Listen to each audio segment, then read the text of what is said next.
I'm joined now by guests on very different sides of the economic argument.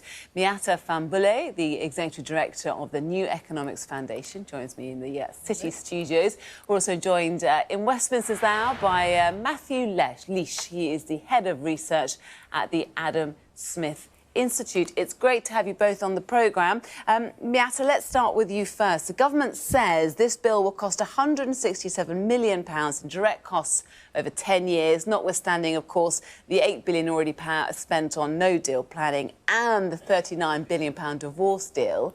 Do those numbers sound about right to you? Yeah, so, I mean, there's the sort of costs that sit underneath the deal, and those numbers sound about right. But I think the bigger point, and this is the thing that we haven't really had a debate about, this deal is very different to Theresa May's withdrawal agreement. In what way? So the key difference is partly because the government has basically unpicked the EU UK-wide custom arrangement, is that it sort of signals and paves the way for a much harder Brexit. And it does that in a number of ways. So there were particular references within the withdrawal agreement about a level playing on environmental protections and workers' rights. Those have been taken out.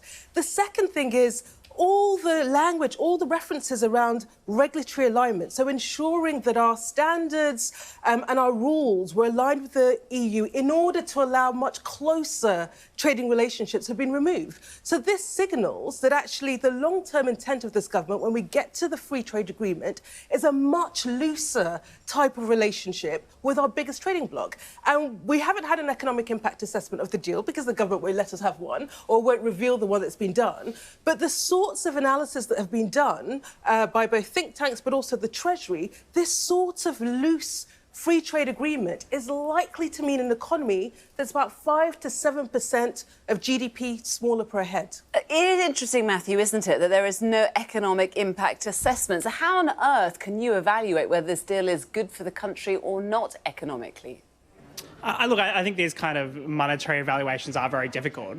But I think we have to be absolutely clear here what a regulatory alignment means, what a level playing field means. That effectively means, in perpetuity, British public policy, British regulations being designed in Brussels by a cabal of bureaucrats and lobbyists. That's not the future the government wants. I don't think it's the future the British people voted for when they voted to leave the European Union. I actually think the best part of the deal that Boris has brought back compared to May is the fact that it actually allows Britain to take back control of its regulations and ensure that they're more friendly to the market and to business and to competition, to take back control of trade policy. Is it a harder Brexit, as Miatta suggests? Is it a harder Brexit than the deal that Theresa May had on the table?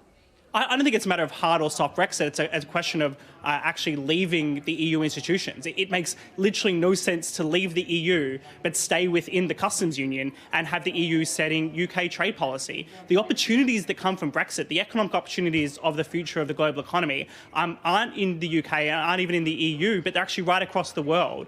And what Boris's deal allows the UK to do for the first time in 40 years is have an independent trade policy, have an independent regulatory policy, sign these comprehensive deals that will ensure economic growth in the future. I think it's very short-termist to say, oh, we need to have regulatory alignment with the EU, when in fact there are other systems we can have perfectly free trade with the EU with mutual recognition of standards without having to align our standards perfectly and have a lot more flexibility in the future.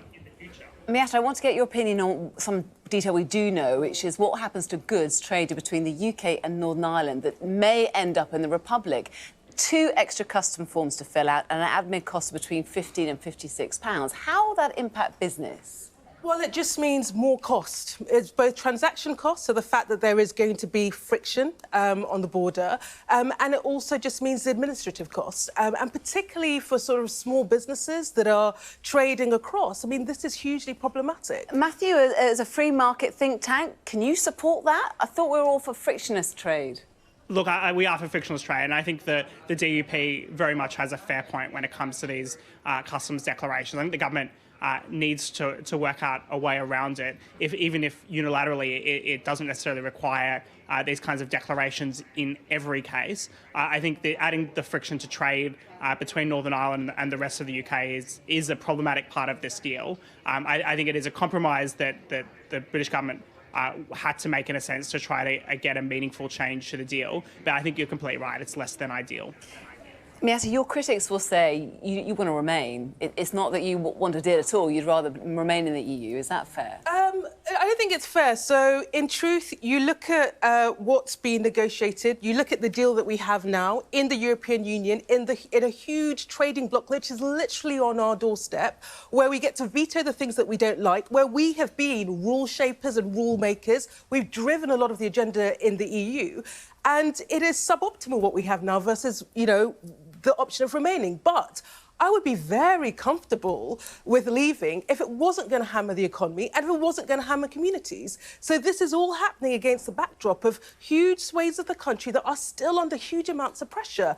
And it feels hugely reckless to be embarking on this course of action if fundamentally it is going to impact our economy and impact on living standards. We need to leave it there. Thank you so much for joining us. Miatta Fahnbulleh is joining us, and Matthew Leash.